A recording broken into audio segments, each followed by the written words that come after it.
तो ये mind and body की प्रॉब्लम डेकार्ट ने ऐसी कर दी जो आज तक सॉल्व नहीं हो पा रही है, अपने तरीके से लोग सॉल्व कर रहे हैं। डेकार्ट ने ये भी कह करके कि ड्यूस एक्स मैचिना, मैकेनिकल एक्सप्लेनेशन दे दिया सारे हैं, जितना भी मटेरियल वर्ल्ड है ये सब मैकेनिकल मशीन की तरह चल रही है, इसको आप नहीं बदल सकते। ईश्वर ने जो कि ये पुर्जा यहाँ से चलेगा, ये पुर्जा यहाँ से चलेगा, मानसून बंगाल से उठेगा और फला चीज़ वहाँ से उठेगी, ये जो ईश्वर ने मशीन में पुर्जा दे दिया है, इस पुर्जे को आप बदल नहीं सकते।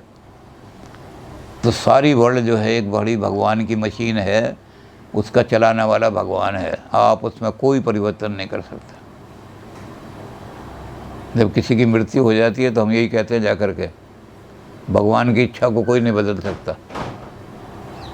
अब ये कब क्या बात है, डेकार्ट वाली बात है। डेकार्ट कह रहा है दुनिया सारी मशीन है, चलाने वाला उसमें, तो ये भी चीज़ ऐसी डेकार्ट ने दी है सारी की सारी। ईश्वर के प्रमाण भी डेकार्ट ने बड़े पक्के करके दे दिए हैं।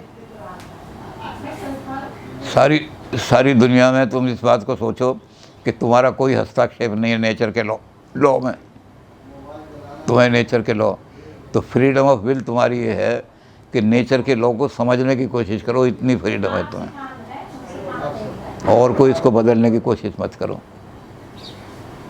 तो डेकार्ट का ये कंट्रीब्यूशन जो है सारा, जो प्रॉब्लम पे ख़ास तौर से जो माइंड और बॉडी की प्रॉब्लम पैदा की है, एक तो ये कि माइंड और बॉडी की बिल्कुल स्पष्ट क्लियर, तो डेकार्ट का सबसे बड़ा तो शुरू का काम था वो था कि जब तक मेरे थॉट में क्लियर और बिल्कुल स्पष्ट चीज़ नहीं आ जाएगी, क्लैरिटी नहीं आ जाएगी, मैं किसी चीज़ को नहीं मानूंगा।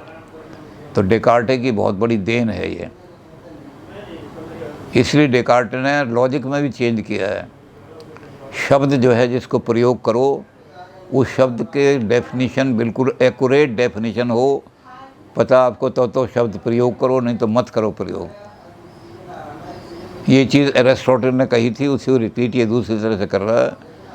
एरिस्टोटल ने कहा था कि जब हम लॉजिकली आर्गूमेंट करते हैं तो let us first define our terms. मैं जो शब्द प्रयोग करूंगा उसका क्या अर्थ होगा, नहीं तो क्या होगा कि एक हफ्ते तक डिस्कशन करने के बाद आप कहोगे कि oh we have wasted our time. जिसको तुम गॉड कह रहे थे उसी को तो मैं शैतान कहता हूँ, कोई हमारा झगड़ा ही नहीं था कोई। तो कहते पहले हमें डिफ़ाइन करनी चाहिए सर सारे। तो डेकार्ट ने बहुत सारी चीज़ें दुनिया को दी हैं, क्लैरिटी की बात, शब्दों को बड़ी सरल भाषा में डेकार्ट कहते हैं कि आप सरल से सरल भाषा प्रयोग करो लॉजिकल थिंकिंग में। दूसरी थिंकिंग में तो आप लोगों को कंफ्यूज करने के लिए कोई भी शब्द प्रयोग कर सकते हो। तो ये डेकार्ट की बहुत बड़ी देन है। जब तक मुझे क्लियर नहीं हो जाएगी कोई चीज़, I will not accept it. Descartes ने माइंड और बॉडी को ठीक तरह से डिफाइन कर दिया।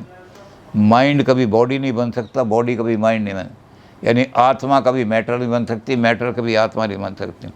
हालांकि प्रॉब्लम क्रिएट हो गई है कि हम कैसे कनेक्ट करें, लेकिन ये डेकार्ट ने स्पष्टीकरण कर दिया दोनों का। तो ये भी बहुत बड़ी डेकार्ट की देन है।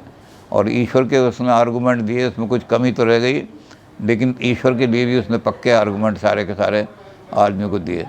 तो डेकार्ट ने बहुत कुछ दे करके, अब डेकार्ट के जो शिष्य थे उसमें ख़ास तौर से मेल ब्रांच के जो थे, उन्होंने मटेरियलिज्म दे करके डेकार्ट का इस ज़मीन को सारी सृष्टि को मशीन की तरह एक्सप्लेन करने की कोशिश की। Crude materialism and crude mechanism, वो भी डेकार्ट के अंदर से उन्होंने निकाला।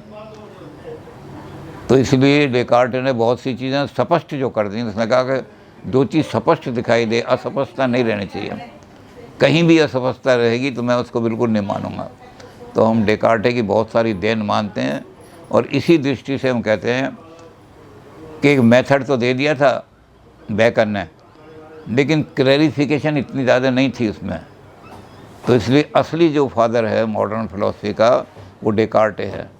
Descartes is called the father of modern philosophy, क्योंकि उसने बहुत सारी चीज़ें ये हमें दे करके दे दी।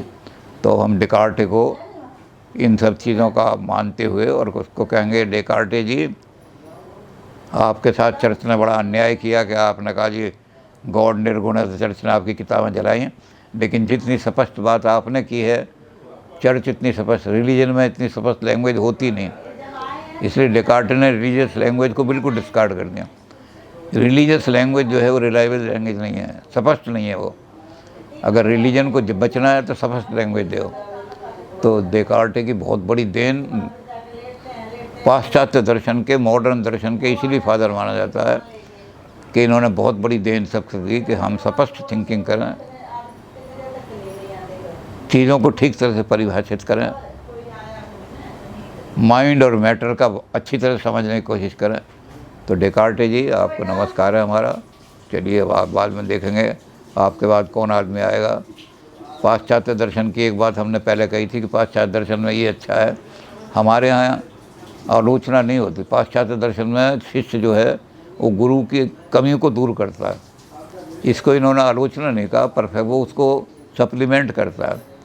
तो डेकार्टे को भी बहुत सारे लोग क्रिटिसाइज़ करेंगे, इसलिए क्रिटिसाइज़ करेंगे कि डेकार्टे में जो कमी रह गई उनके पूरक कर रहा काम। तो हम आगे देखेंगे कौन पूरक करता है और पूरक कर पाता है या नहीं कर पाता है, बाद में देखेंगे। तो डेकार्टे तुम्हें नमस्कार है।